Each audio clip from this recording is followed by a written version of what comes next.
Restoring men in history. I'm talking about the Constitution now. Kind of get excited, Dave Harrington. So again, hate speech is a way just for the powers to determine what you can and can't talk about. If they have a particular narrative or agenda, they'll just take that off limits.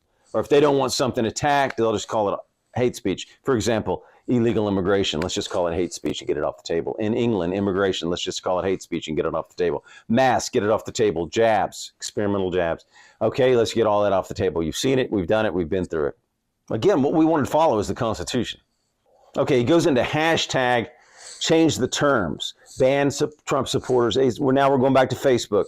Lost $60 billion. This was done by the advertisers, driven by change the terms. This is definitely well organized, shows you the depth of their institutions and power. Lost $60 billion in market cap in 48 hours. And then they got Mark Zuckerberg to do exactly what he wanted. That is breaking the First Amendment. Supreme Court should have ruled on that. We have the letter now. They should, somebody should bring it back. If you like the mission, we would appreciate you if you would subscribe and like.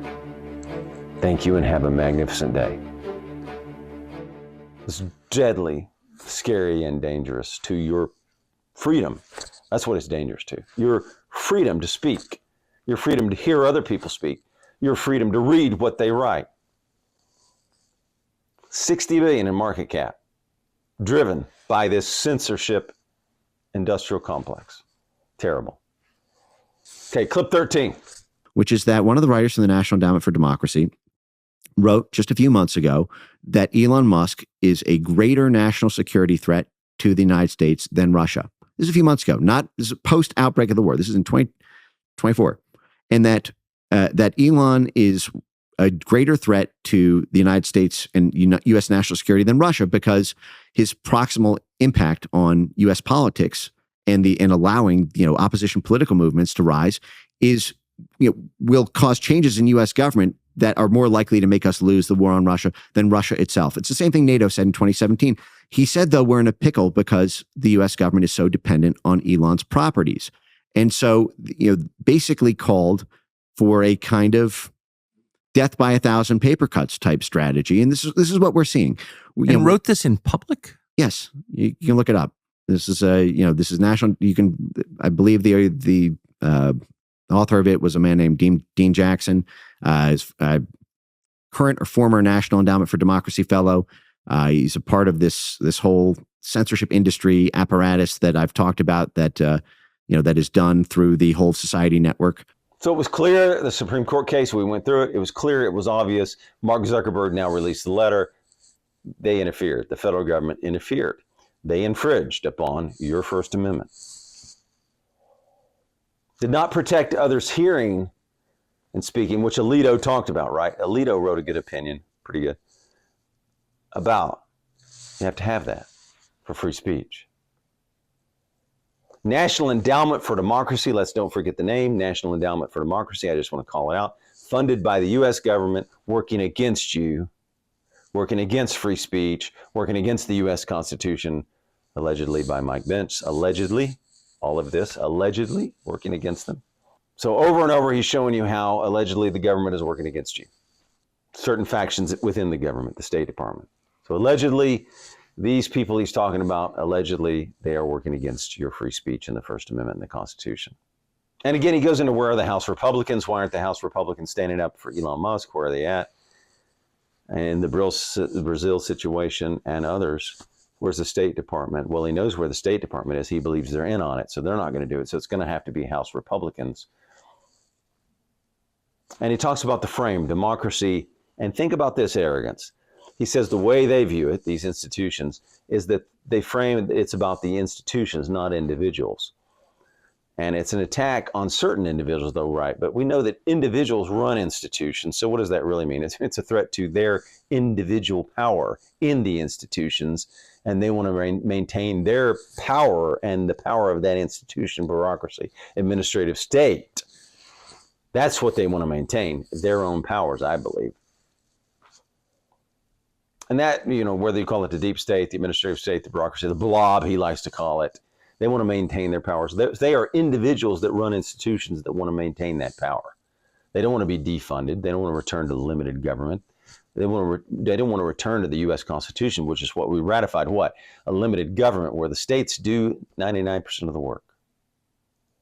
They want to be running around involved in the world and controlling us as well. So they want to control elections, control what you hear and see. We've been over it. Next clip, 14. Once again, do you think that X will stay open through the election? Stay open in the U.S., yes. But the State Department is coercing foreign governments to shut down X operations around the world until X censors everyone the State Department wants censored.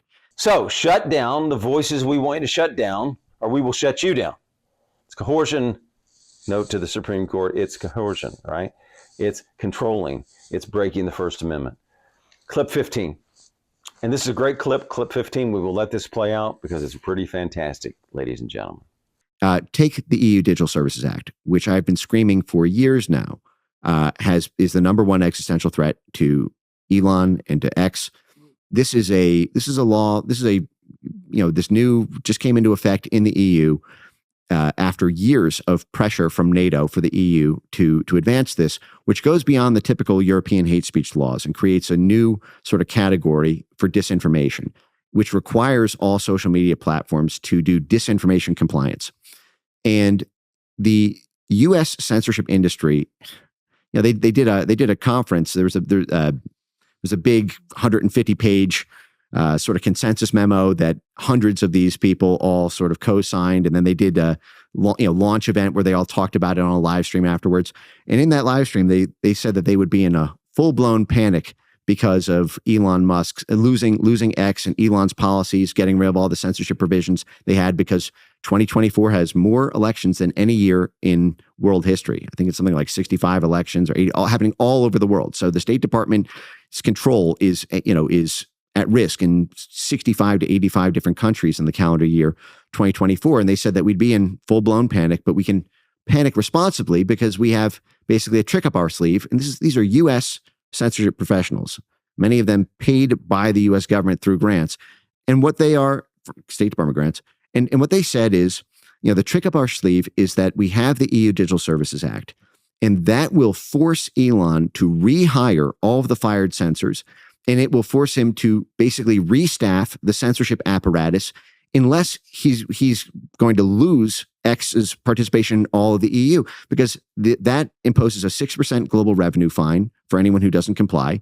The EU has come out and said they're currently non-compliant, and the EU has a larger market than the US. There's 500 million people in the EU. It's more than the US. If X is kicked out of the EU, they are no longer a global platform. It's absolutely existential.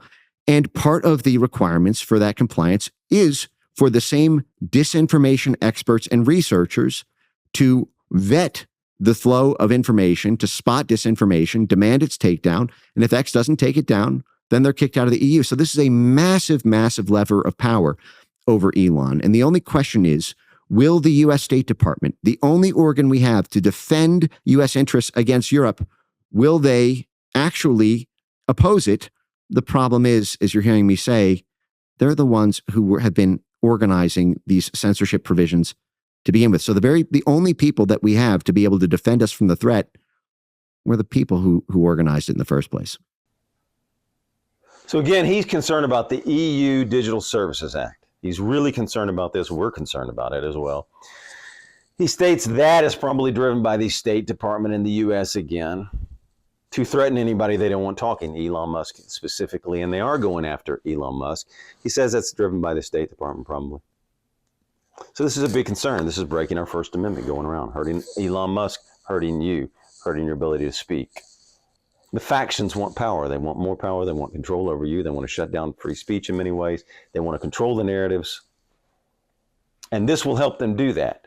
Disinformation compliance. Imagine if Elon Musk had to hire all those people back. They talk about hiring all those people back, and then we go back to normal. And imagine how many points that is worth in an election, and how that can drive their communist culture or whatever they're pushing at the time, fascism, communism, oligarchy, whatever they're going to push, right? But it's not for freedom. Let's just call it the tyranny side. Whatever the tyranny side wants to push over you, because it's not for the freedom side, all this censorship and the censorship complex.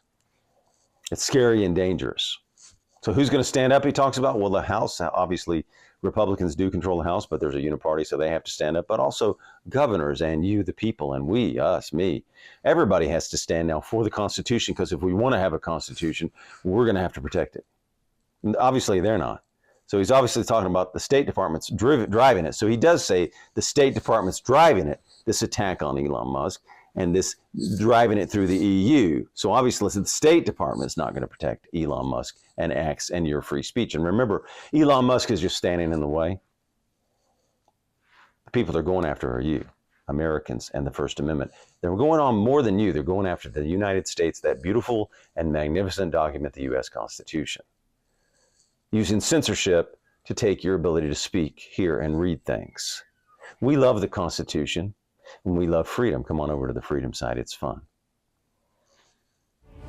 If you like our message, please like, comment, and subscribe. We would appreciate it.